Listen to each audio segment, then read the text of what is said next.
So tell me about your last class, because one of our last correspondences, you were about to teach a class and you had something like 75 students enrolled, a class on Stephen King. Right. That was spring semester from January to May of 2012, and I had 70 students. The class filled in, I believe, less than an hour. Wow.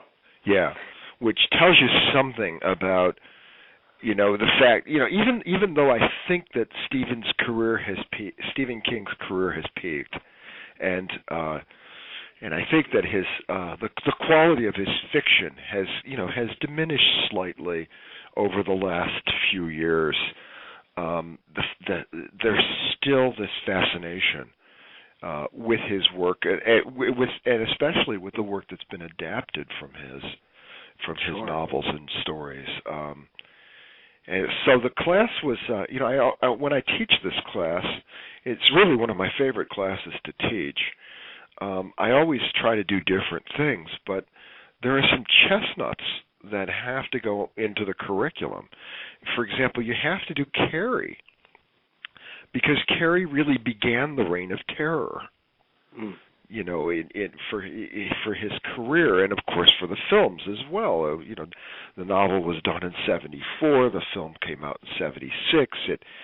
In many ways, it catapulted both the Stephen King film phenomena as well as De Palma as a director. Absolutely, yeah. And of course you just simply have to do The Shining. You can't do this course and not do The Shining.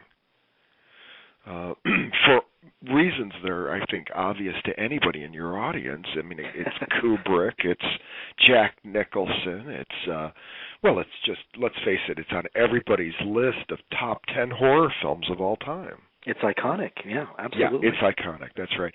And then you have to do, finally, The Shawshank Redemption. Because The Shawshank Redemption is on everybody's list. In fact, it's on everybody's list of favorite films of all time. I was perusing for this course the Internet Movie Database, and it was number one. Absolutely. Above the Godfather films. Above the Godfather film, I know. And of course I made a copy of that, and I brought it in and put it up on the overhead for the students to show them this, and said, "What?" That's how we began the discussion of The Shawshank Redemption. I said to them, "What makes this film the single most popular film in America, in the film canon?" The American film canon. And that's how we started the discussion of Shawshank Redemption. Of course, then you can build around that. Then you can pick. I try to do different things every year, but you have to. Those three are well. It's like Led Zeppelin not doing Stairway to Heaven. You'll feel like you're cheated if you don't cover cheated. That's true. I mean, many of them already are pissed at me because I didn't pick the right film that they like the most. It's remarkable how many of them like it. Huh. My students are very fun. Well, think about it for a minute. They grew up with it. In many cases, it was their first horror film. They saw it when they were about 10 years old, because now, of course, they're 18, 19, 20. So they're looking at it as this throwback to their own childhood. So that's the film that sticks out in their heads, and it's remarkable. I guess I just got to start teaching it more often, because they're all disappointed when I tell them we're not doing it. Well, let me tell you, it is actually his book. It, I remember reading that upon its first printing, and I was just so taken by it, and I said, "Oh my gosh, it's brilliant, isn't it? It really is brilliant. It's the ultimate. It's everything thrown into the stew." And I thought, man, they need to make this into a film, and I was kind of disappointed by the TV treatment of it that Tommy Lee Wallace did. Yeah.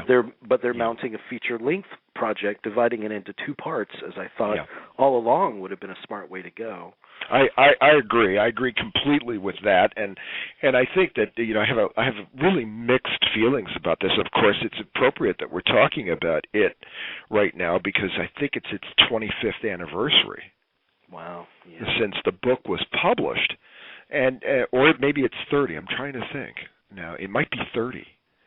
Was it done in 82, 92, 10, 12? I read it early in high school. That was the late 80s, I think. Late 80s? I think so. I'll have to double check. But it's some anniversary. I'm sorry I don't know that. I should know that. But it's some anniversary. If you want, I could look that up. I'm looking it up right now. Okay, go ahead. Yeah, you do that for us. 25 sounds right, though. But let me see. There you go.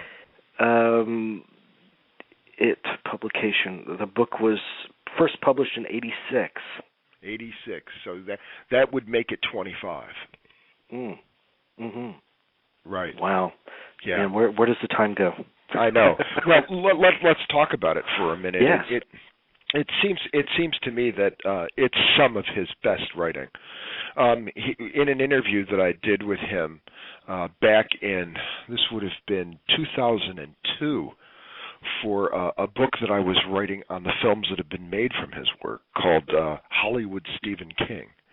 I asked him about why he chose Bangor, of all the places to move after graduation from the University of Maine, Orono, and he gave me a long explanation for that, and he said something to the effect of that Tabby, his wife, wanted to go to Portland, but he knew that the book was waiting in Bangor. And of course, the book was it, and Derry became Bangor. And we talked a lot about the way in which there are literal geographic places in Bangor that correspond to Derry. There is, of course, no Derry, Maine. There's a Derry, New Hampshire, but there is no Derry, Maine. This is part of the Stephen King geography that resembles, very interestingly enough, Faulkner's geography. Faulkner was one of Stephen King's favorite writers in college. And what King did was essentially to create his own Yawknapatawpah cycle. Instead of using Mississippi and Jefferson County, Stephen King used Maine. And there are those places like, for example, Bangor and Portland and some of the other smaller towns that appear that are actually Maine towns. But there's more that is invented, like there is no Salem's Lot, there is no Little Tall Island, and there is no Derry. And yet, of course, in creating this fictional microcosm, Stephen King has taken parts of the essence of Maine and fictionalized it. And he knew that in Bangor, his novel was there, and the book begins with an event that actually took place at a county fair in Bangor, where a gay man who was wearing makeup was accosted by some rednecks and thrown over a bridge and killed. And that began the cycle of violence, of course, that we witness in the novel. There is this unholy collusion between the monster It, usually taking on the avatar of Pennywise the Clown, and the townspeople. That they are literally, sometimes literally, in bed with one another. And I think up until he turns this absolutely wonderful clown into a spider, he's probably producing his best fiction. I think so too. And then it goes to shit. Do you think it's because there's no real way to physicalize the concept of what it is? That's a good question. I think he does a very, very good job of it with the clown. And it was a mistake to leave Pennywise. Pennywise should have probably been the dominant. Well, he very clearly is the dominant avatar for it all through the novel and all through the film until the end, where it's reduced to a spider, and even more unfortunately in the film, a rubber spider. It's a real shame, because the novel is so incredibly nuanced and detailed in terms of its ability to work with regional. It's a great piece of regional fiction, and of course, it's a great piece of supernatural fiction too. Well, when you look at something like It or a number of his books, there are a couple of points in terms of character that really interest me in his work. Sure. One, aside from the main characters, he seems to delight in kind of fleshing out the peripheral characters. I mean, he'll spend pages upon pages fleshing out a character that just he's essentially a walk-on. I'm thinking of the in The Shining, and it's something that's not in the feature film. The guy that kind of tours him through the boiler room. Oh, sure, Watson. Yeah, Watson. And he goes on for pages upon pages on that guy, and it gives you such a real sense of him. Tell me your take on, generally, on his writing of character. I think that's one of the things that appeals to his millions and millions of fans, is that he creates these absolutely wonderful portraits of madness and of stability. You know, I mean, that's the thing that has always appealed to me about Stephen King, is that in many ways he's an archetypal American writer. In that his fiction, I think, moves in two directions and sometimes simultaneously. On the one hand, you've got this urge towards apocalyptic collapse. It's almost a dystopian world inside the brains of some of his characters, and I'm thinking of those that are completely unhinged. People like Randall Flagg, and so many of his portraits of evil that appear in Jack Torrance in The Shining. And on the other hand, you've got this almost oppositional. If that's a Dionysian element, then there's an Apollonian counterforce to it. You know, particularly in those main characters that he's got, that seem to embody the best of the New England. I guess I would call it New England resiliency and independence. Mm-hmm. You know, in one of my first books that I wrote about Stephen King, I talked about the way in which I saw, these characters in his work as being emblems of the American experience. That at the same time as King seems to be very much aware of the problems that America has faced in the last 30 or 40 years, and particularly the internal problems. I'm thinking of issues like divorce, drug addiction, child abuse. Yes. Yeah. These kinds of issues. And all of those things are central to it, aren't they? Yes. As well as The Shining. He also seems to have this understanding of it's almost a right-wing fascination with self-reliance and independence. And of course, that's almost heresy when you're talking about Stephen King, because he is he's so progressive in his political views, and he's so critical often of American institutions, and yet he also at the same time uses as a counterbalance to those institutions these American independent men and women who have to go off, who have to break free of the community in order to survive, to keep their moral sanity and their moral health. And the character at the beginning of his career who attempted to do that is, of course, Carrie White. Yeah. Break free of the constraints of the abusive relationship she had with her mother and try to make some sense of normalcy out of her teenage life. And I find that... But isn't it interesting with Carrie though? And this is the way I've always taught Carrie. It's come to me over a long time, Jamie. In thinking about this poor put upon girl. She starts off with in the prison of the home. A domestic prison, a religious prison that her mother has constructed for them, and then she goes into what I call the prison of femininity. She has to conform, and this is part of her problem. And it's interesting that both King and De Palma understand this in the most intimate way with of course, the menstrual issue that's at work in the shower. She has to conform to the trappings of femininity, and that means wearing a tampon.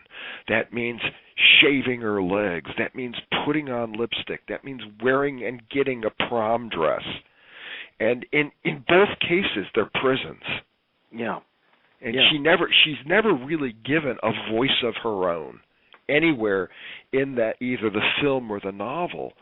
She's always trapped by forces that are stronger than her. And I think that's the real tragedy of Carrie, is that she never breaks free from these very different prisons. One is the prison of repression, and the other one is the prison of what I call the prison of femininity. I think so too. It is like she's trading one prison for another. There's not a lot of options for her. Exactly.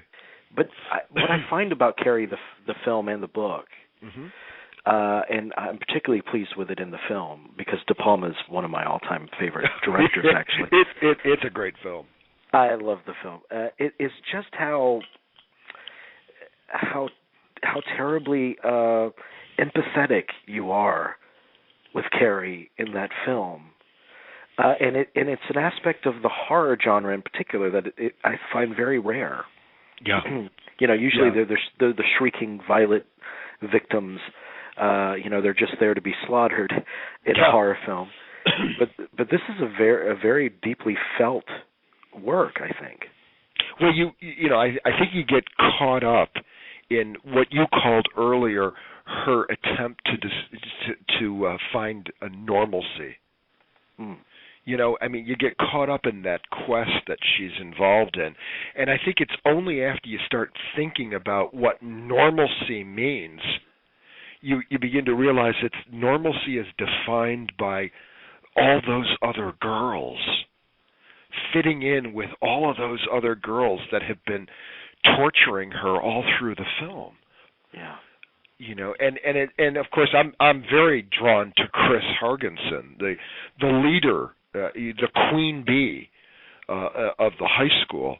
I find her a very interesting villainess. Insofar as I keep asking my students, and I ask myself this too, why does she engender such hatred towards Carrie? Does Carrie represent that part of her that she fears, without the makeup and the clothes and the boyfriends? Is this, is there some sort of secret self that's being mirrored back to Chris through Carrie? Why such a level of hatred for this girl? She does take it very far. Yeah. But I suppose it's the same kind of motivation that inspires anyone to be a bully and to feel superiority over someone. I mean, there's something defunct in her, obviously. Yeah, some sort of insecurity, right? Yeah. Some sort of deep-rooted insecurity. Yeah, I think so. But I that's one of the things that I'm most attracted to in that film is Chris's motivation here, and I I have to be honest. After all these years of writing about Carrie and talking about Carrie in classrooms, I'm still not convinced I have a complete understanding of Chris's motivation. Mm. And that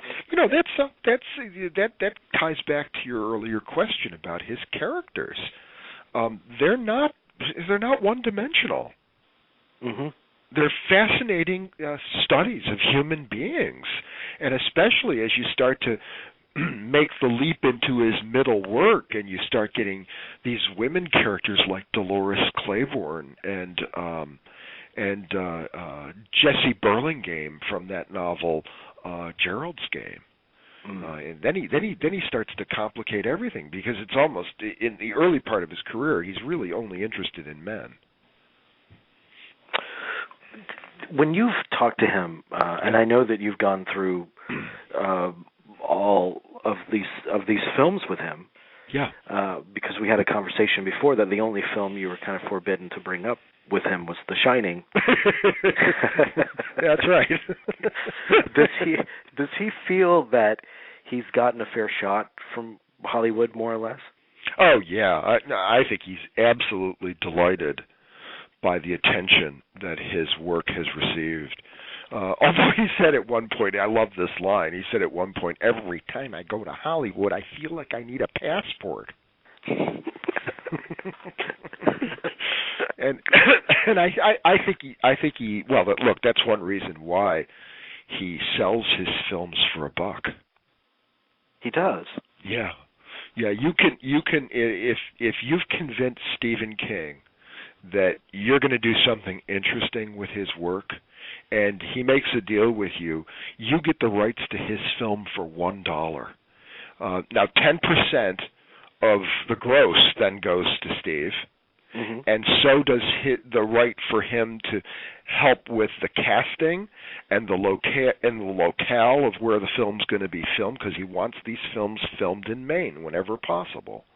And so does he gets the right to press the stop button at any time, if in the course of making the film he thinks you're not quite living up to the bargain.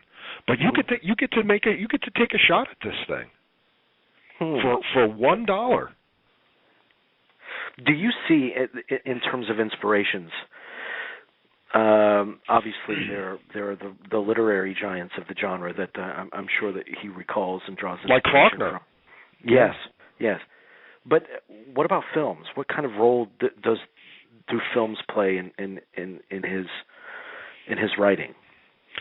That's a really interesting and complex question that you've given me there. Let me start by saying that I think that when Steve writes, he writes like a screenwriter. I mean, his novels, his fiction is. I think this is one reason Hollywood is attracted to his work, is that it's very accessible, and it's very. These are straight up plots. I mean, Stephen King writes. He writes narrative, and by narrative I mean he writes fiction that has a good storyline, and it's primarily the story that King is interested in, and I think that's one of the reasons he's been so successful, and why he remarked to me on one occasion during one of the interviews that if you look at academic fiction. Academic fiction usually revolves around an academic environment where some professor has caught his wife cheating with the gas man, and the rest of the novel is going to be about what happens as a consequence to that. And King's line was, I couldn't give a shit about that. He's interested in what happens if the wife gets caught cheating with the gas man, and a fissure opens up in the earth, and something emerges from that. He's not interested in what I would call typical plots. He's more interested in what if. What if this leads to this? And I think as King began writing, he understood that he did not want to write books that were hard to read, and I don't mean that in a pejorative way. He wanted to write books that were accessible. He wanted to write books that were visual.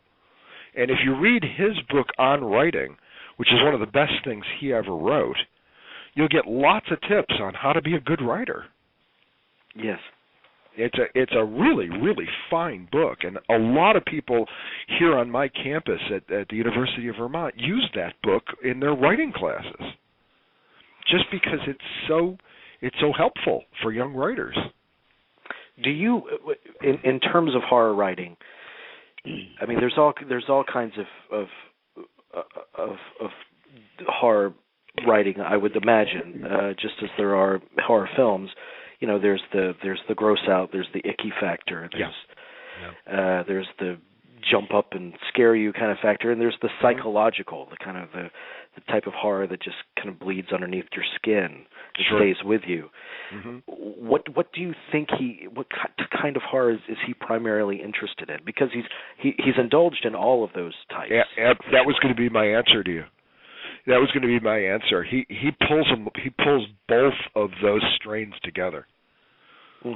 You know, he's very. I mean, I think sometimes his worst writing is when he engages too heavily in the gross out factor. Like, for example, let's look at something like Gerald's Game. I don't know if you know that novel. It came out in the early '90s. And it's about a woman who's having kinky sex with her husband, and she's tied to a bed, and the husband has a heart attack.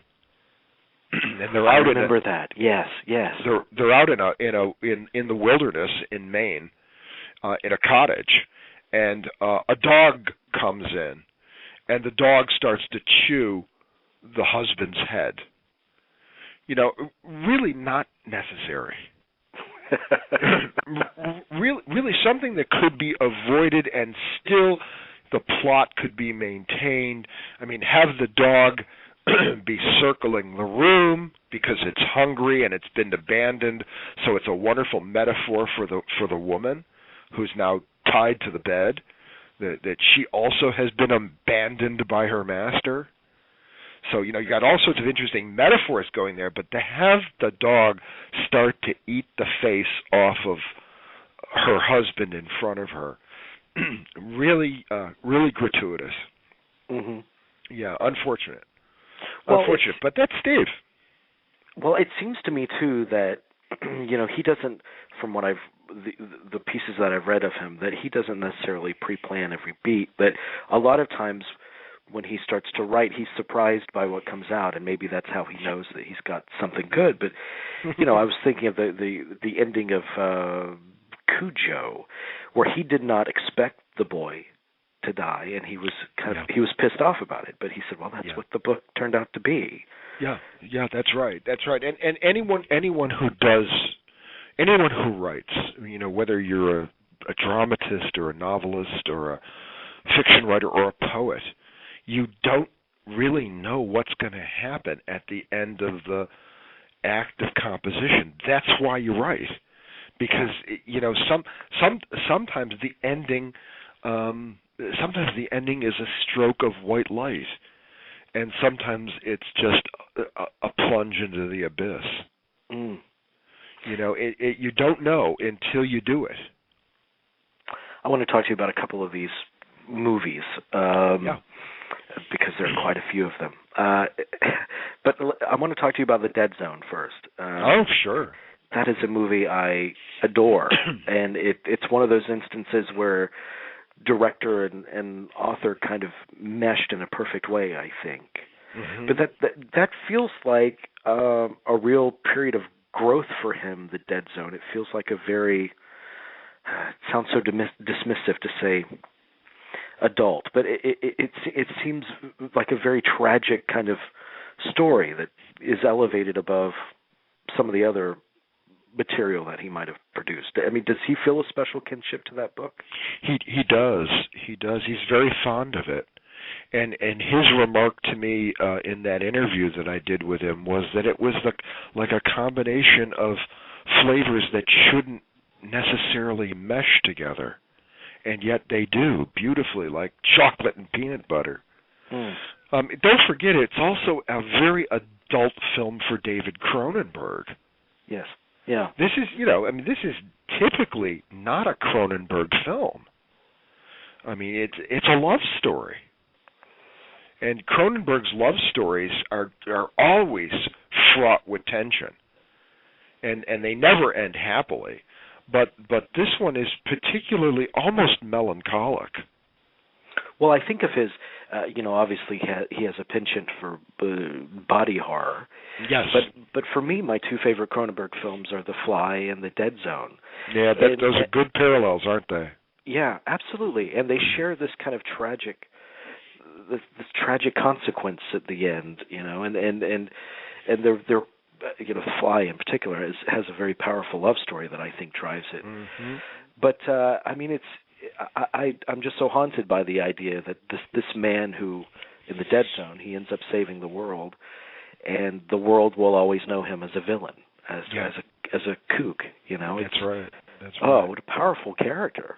No, those are really good comments, Jamie. And I would also add that the other thing that Cronenberg, that these two films share in the Cronenberg canon is that his fascination with the male body, and the male body under assault. Most horror directors are interested in the unraveling and the dissection of the female body. But not Cronenberg. Cronenberg's really not that interested in women's bodies. He's interested in men's bodies. Mm-hmm. And when he does talk about women's bodies, as in Madame Butterfly, for instance, or M. Butterfly, it's the transvestite female that's actually a man underneath it. Mm-hmm. So it's the Cronenberg. The Cronenberg focus is always on men who often get involved in sexual experiences, and that brings about their tragic fall. It's even the case in Crash. You've got men in Cronenberg, and of course, The Dead Zone's a really good example. Men who suffer from some sort of psychic and physical impairment, and this creates a kind of cycle, a descending cycle that they can't escape from, that they're pulled into, and that ultimately destroys them. Maybe the only film that I know of that changes that pattern is The History of Violence.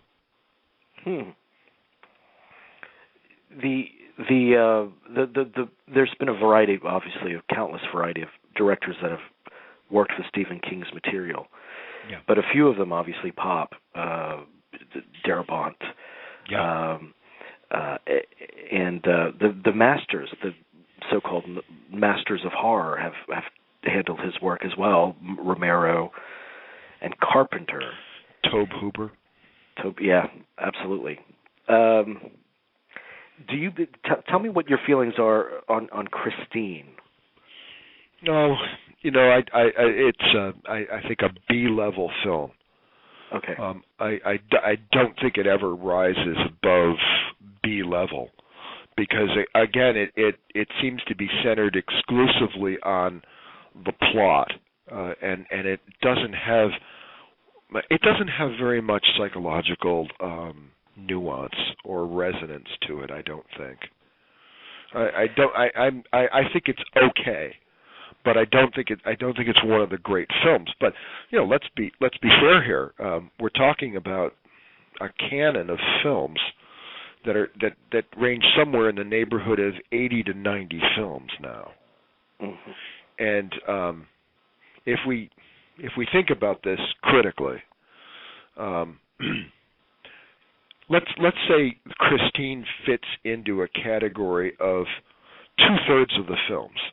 namely that these are films that are not going to have great resonance in the American film canon in 100 years.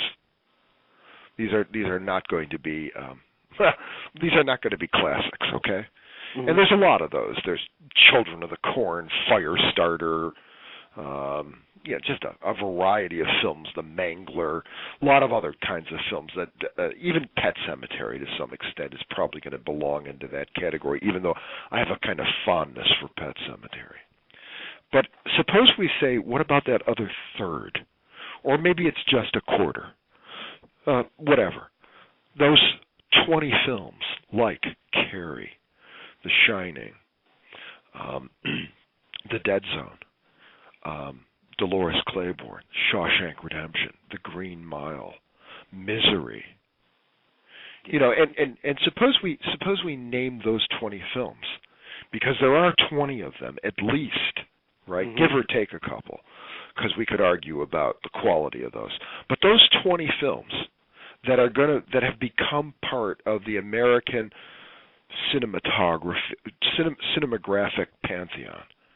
How many directors, screenwriters, novelists who've watched their work be translated into film, actors, actresses, production companies, how many people wouldn't be pleased with a career that has had 20 films enter into the American pantheon? Absolutely. Yeah. And I can't think of another writer that's produced so many exceptional adaptations of his work.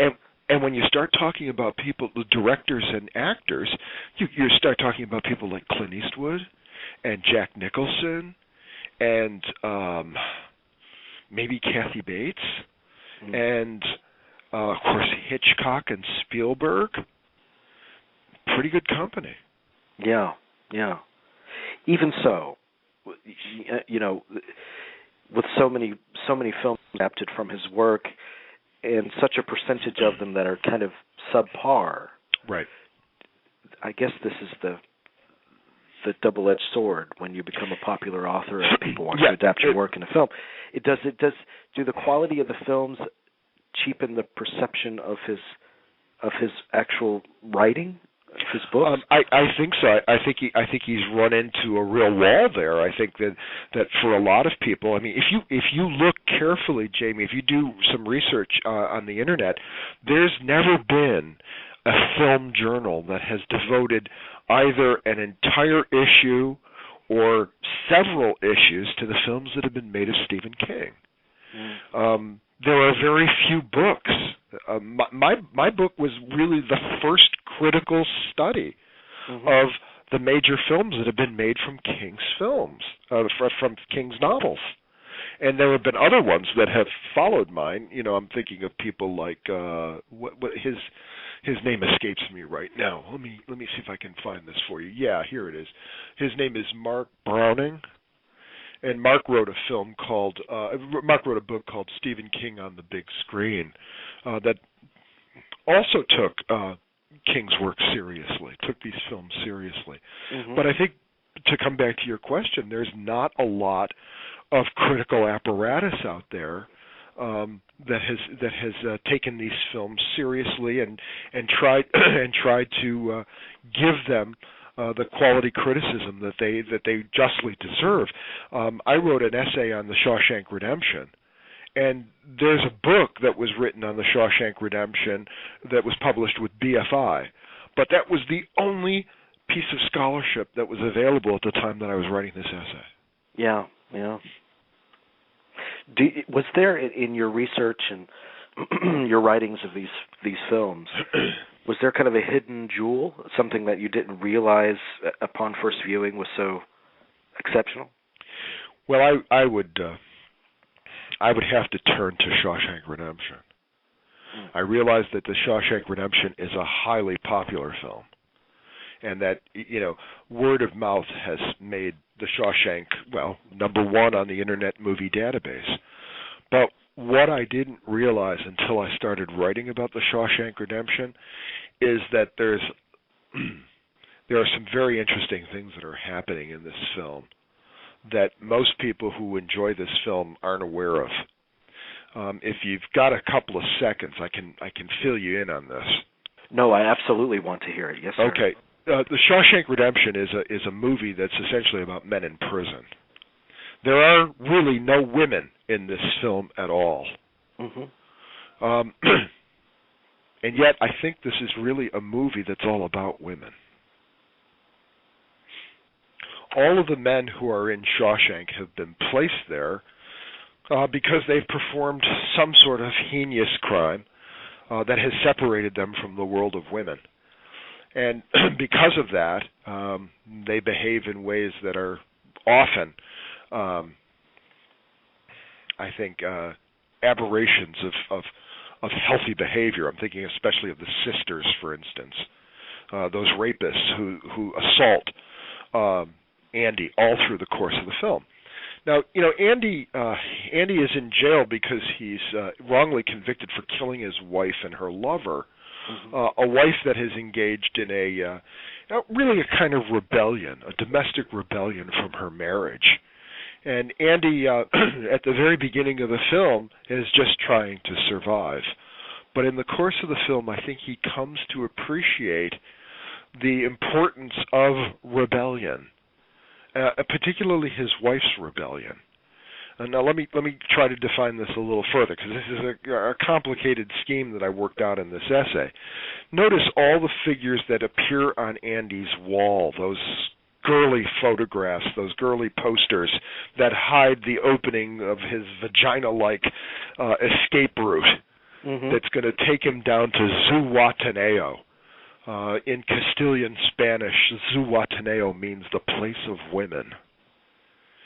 And all of those women, all of Andy's associations with women are connected in many ways to a kind of subversion.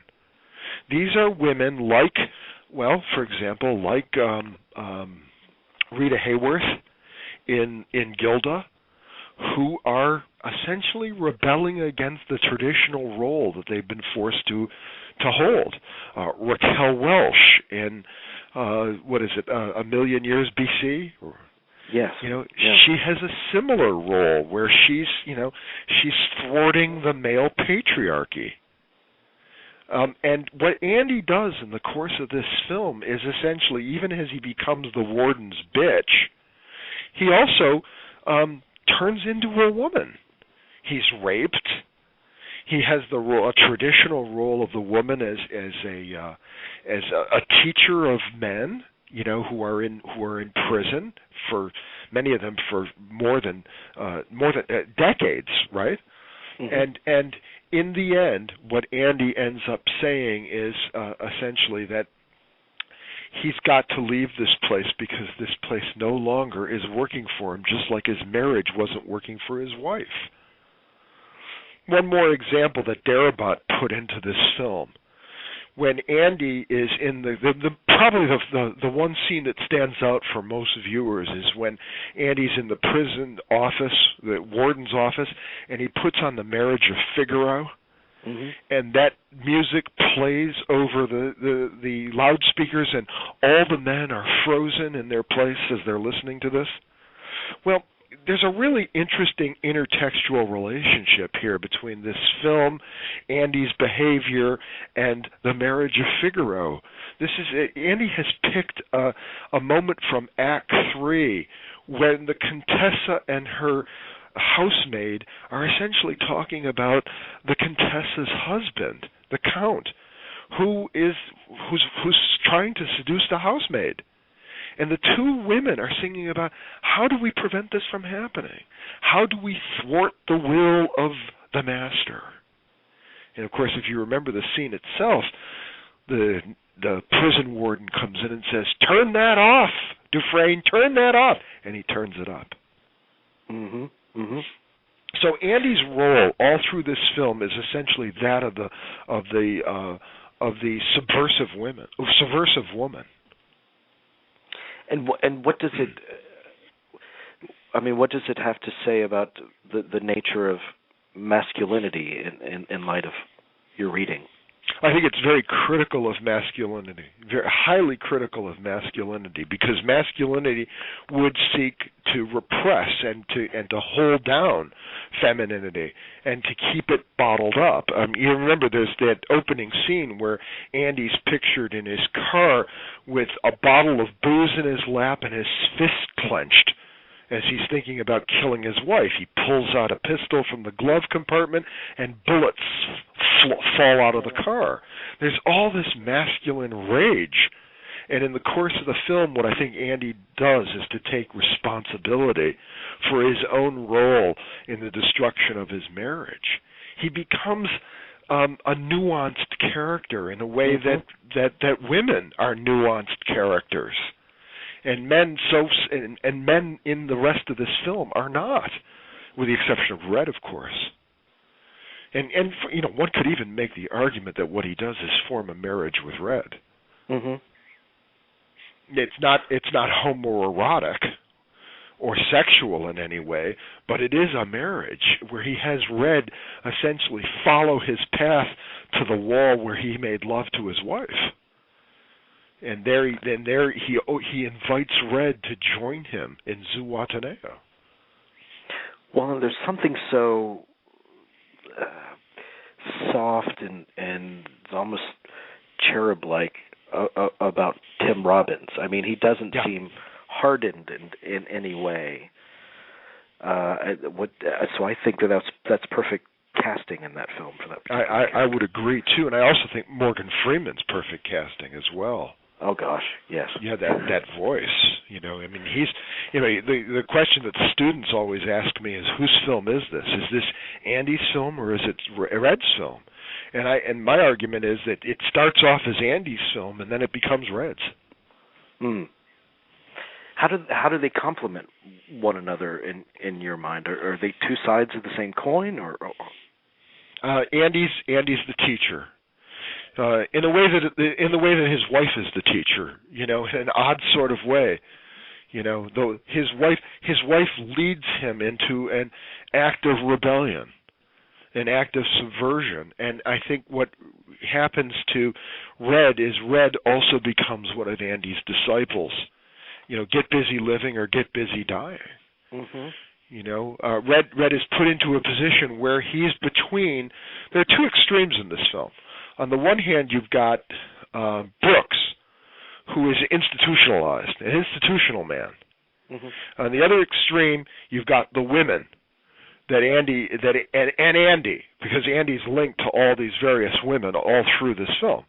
And Red's in the middle of this. And Red has to move from a position where music doesn't make much sense, and where art doesn't make much sense, and where checkers is better than chess, and where life is uncomplicated because he's given himself over to becoming an institutionalized man.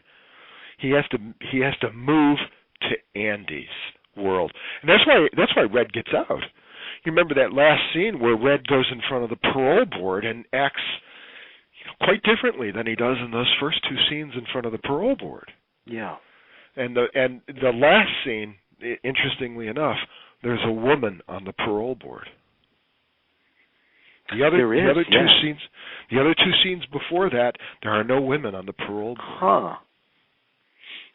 See how it keeps coming back in interesting ways to talking about women? Yes. Yeah, and that was probably my biggest discovery in the course of writing about these films, is what happens in Shawshank. And I sent a draft of this to Steve, and he read it and he really enjoyed it. He thought that was an interesting way of reading Darabant's film. And I don't think Steve was conscious of this at all. Mm. I think this is just something that I was able to piece together after many years of teaching this film. But let me just say, you are good. Thank you. Your analysis is a big eye opener for me on that film. Yeah, you won't when you hear this analysis, Jamie, you won't watch this film the same way again.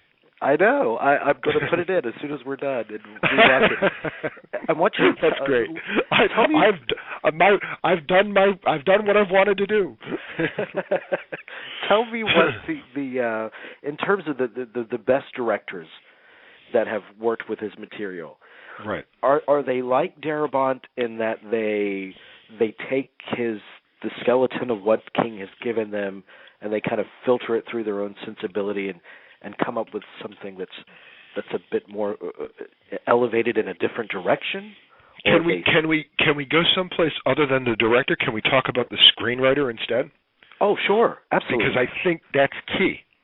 It seems to me that what a screenwriter needs to do, the best films that have been made from Stephen King's work have been the screenwriter has been different than Stephen King. Yes. You'll remember that Kubrick and what's her name? Diane Johnson. Diane Johnson rejected King's screenplay for The Shining, and it was later produced in 1999 in The Shining the miniseries that ABC ran. But at the time, back in the early 80s, when Kubrick wanted to film The Shining, he didn't want to use King's screenplay.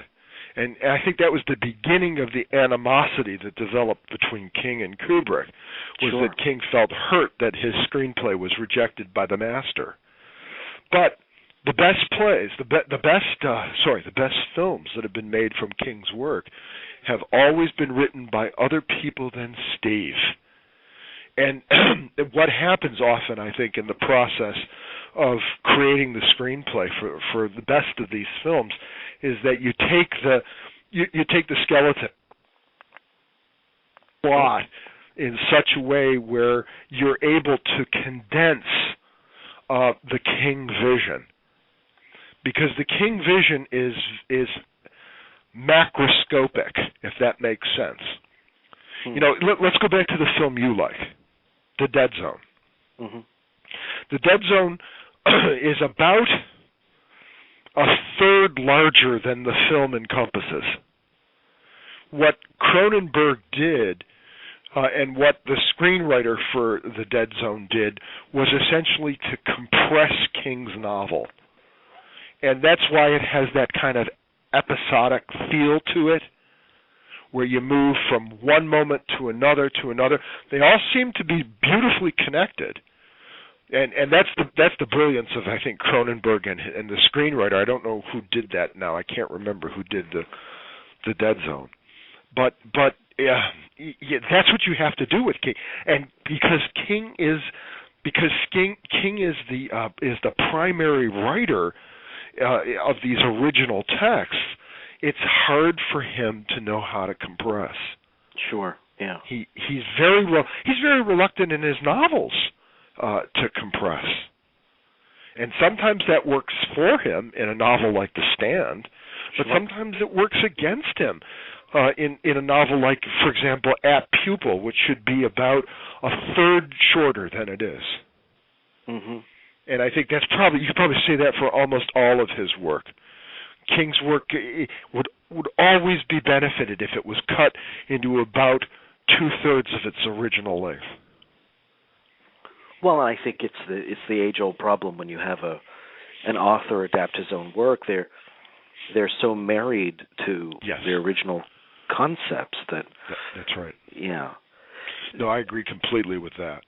So I think that's key. I think you take the skeleton plot, which is always very good and always very rich, and you have to compress it down. And that's what the best writers and the best directors have done to his work. Mm-hmm. They've compressed. There's just a few more questions I have. You're so generous with your time, so thank you. Sure. I wanted to ask about one other film in particular, because I remember seeing this opening night and thinking that it was one of the best of the Stephen King film adaptations, and it didn't get the notice it deserved upon first release, but I think as the years have gone by, the esteem has risen for it, which is Dolores Claiborne.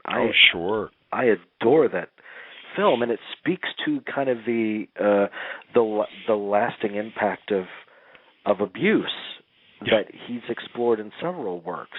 Do you think that this is a special film too? I do. You know, Kathy Bates won the Academy Award for Misery. About, I think Misery came out about 2 years or 3 years before Dolores Claiborne, and she didn't even get nominated for Dolores Claiborne. And I think she really deserved the Academy Award for Dolores Claiborne, because I think her work in that is even better than it is in Misery. As much as I like Misery, I think so too. And you have just two towering actors in Jennifer Jason Leigh and Kathy Bates. I mean, that's a volatile combination there. And I think that Hackford found the perfect way to depict kind of the switching time periods. He found a kind of a poetry in it that I've always adored that movie. It's just exceptional. It's brilliantly filmed too. I mean, the way in which it works with, and this is probably something for us to note. Some of the best films, not all of them, but some of the best films that have been done of Stephen King's work have been done with a very close relationship to the natural world. Mm-hmm. I mean, think of the importance of Maine to Dolores Claiborne. Mm-hmm. That it's set on an island, that it's somewhere in between seasons. This is not Southern California. This is very clearly the northeast corner of the world, where there are actually 6 and not 4 seasons. There are those in-between seasons that we're starting to head into here, somewhere around November, where it's not fall and it's not winter. And, of course, there's mud season that's somewhere between March and April. That's not winter and it's not spring. And if you think about that film, the present tense of that film is set in one of those 6 seasons, in 2 of those 6 seasons. It could be mud season or it could be fall. Hard to say which season it is, but the fact that it's drained of color, the fact that it's gray, the fact that it's in between in a film where an island and the mainland, and so much of what happens in this film occurs on a boat, a ferry that goes in between the 2 worlds of both Little Tall Island and the mainland. Think of how important those ferry rides are to the plot of this film. Yeah. And in between places, and of course the switch to color as a way of contrasting a presence that has been completely drained of meaning. This is one of the reasons why he liked Faulkner so much. Faulkner's novels do the same thing. They're always about a past that's more important than the present. That's such a smart observation, because these are characters that are in limbo. Yeah. I mean, there's something unresolved in their lives, and they have to kind of navigate their way to that place. That's right. We were talking about condensing his material and his books and how they breathe, and maybe they breathe a bit too much. But it would seem, in light of that the television format would be ideal for his work. Do you think he's had much luck with the miniseries? I don't. I think that they've been very mixed. I'm not really terribly fond of any of the miniseries that have been shown on television.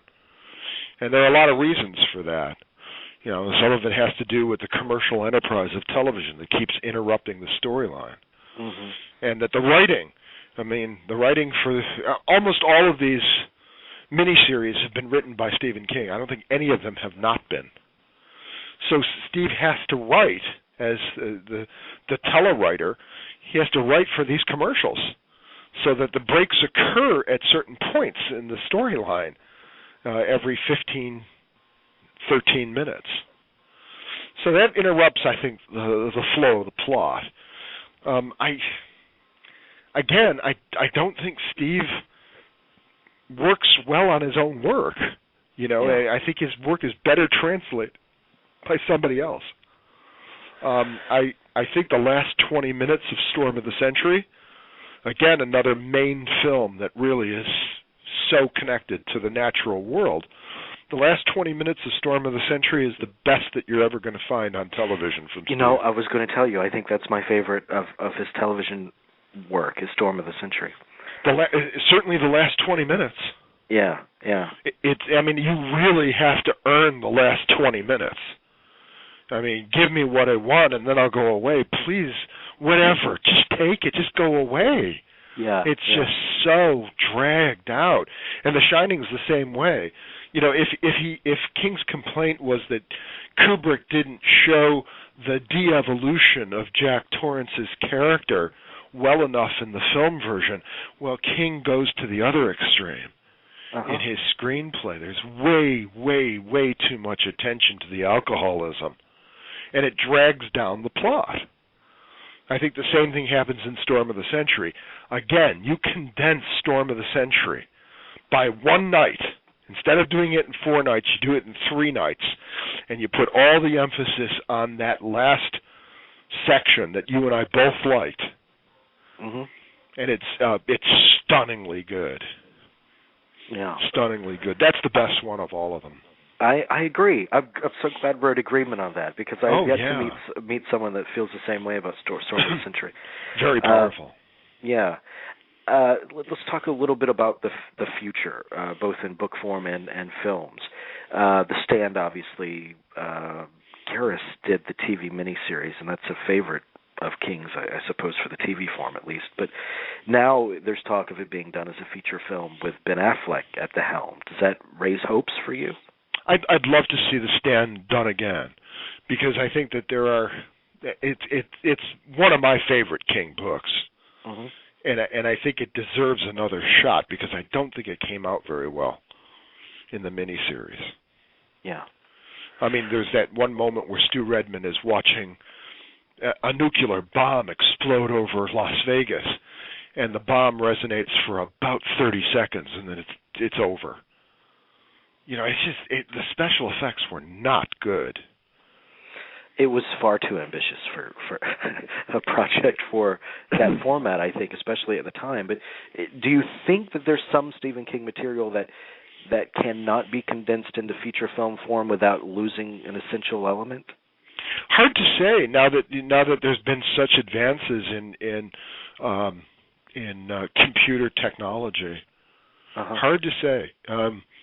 I don't know. You know, I mean, don't forget when they did The Shining, they were able to make the hedge animals move in a way that Kubrick couldn't 20 years earlier. Yeah. Kubrick had to rely on the maze instead of the hedge animals. Well, even beyond the special effects, just in terms of the scope of the actual of something like The Stand or something like it,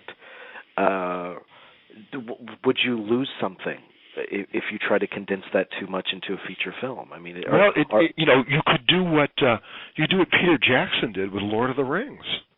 Sure. And you develop these films over a period of years, so that one gets released at Christmas time, and then 2 years hence, another section of it gets released. That was pretty successful. That's an understatement. That's true. And it's a great way to handle The Stand. I think so too. I hope they go about it that way. But give it the care it deserves. My problem with a lot of these miniseries is that they're done without enough care, without enough attention to art. I think so. That's why I'm very excited about The Stand, because I think that personally Ben Affleck has proven to be one hell of a director. So I'm interested in what his handling of that material will be. In terms of his more recent books and upcoming books, what do you think of his book that he just came out with recently? The title escapes me. The JFK. Oh yeah, 11/23/62. Right, something like that, or 68. 63. Yeah, the day of the assassination. 63. Yeah. Again, I went into it with great relish, and somewhere about 2/3 of the way through, I got bogged down. I lost interest in it. And I was really excited because the reviews were so great. Everybody from the New York Times to Entertainment Weekly was talking about this being a tour de force. And I think it really got bogged down with the love story. Between the main character and his fellow school teacher. I felt that way several times too. I used to read his. I used to be rabid for his books, and then there was a period of time when I think it was around Insomnia, where I read Insomnia and I was so into it, and then about a third half of the way through it, I said, "This is losing me. It's just too. It's kind of too dense. It's too much." That's really what happens, and I think that also happens to Steve. If I can be so presumptuous to make a point about what happens in his own writing, I think he loses interest in the course of the narrative too. He certainly did when he did The Dark Tower. Mm-hmm. By the time he got to that 7th book, he just did not know how to end this thing. But that's not why you read them. You don't read Stephen King for the endings. Sometimes they really work. In something like The Stand, I think it works very, very well in it, except for the rubber spider. Sometimes it's very effective. I think The Shining is a very effective ending. Mm-hmm. But a lot of times the endings will let you down. But it's the journey. You read Stephen King for the journey.